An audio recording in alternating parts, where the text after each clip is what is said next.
This movement is called a ring pike push-up. It's shoulder dominant, it's unstable, and it sits at a very specific point on the skill ladder between where I am now and where I'm trying to go.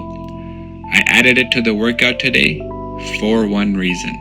Here's day 68. Warm-up was sun salutations, then seated ring muscle-up progressions.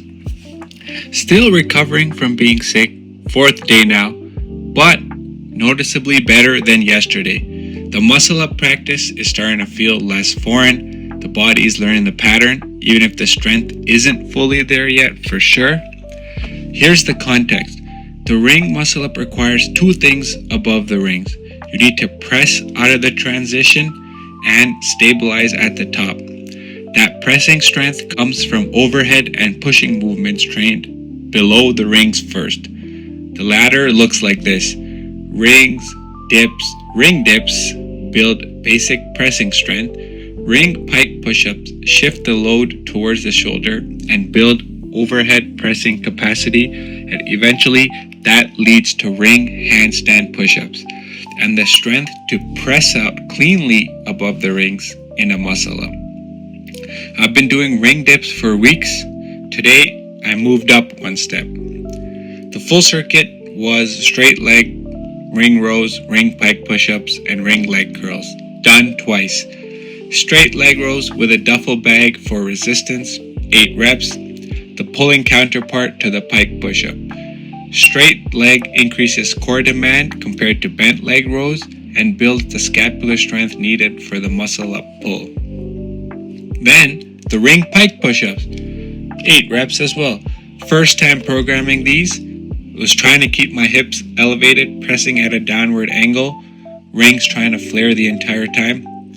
Shoulder stability demand is immediately obvious, and my form is probably not the best the first time, but I'm going to review it and improve on it. These are harder than they look, and I want to be clear about that. If you're considering adding these, start without the rings first, and then ring leg curls to finish. Hamstring work, again, to keep improving and working on the posterior chain as well. These are becoming a staple as well, so I think it'll be good to alternate with a squat movement and a hamstring movement going forward.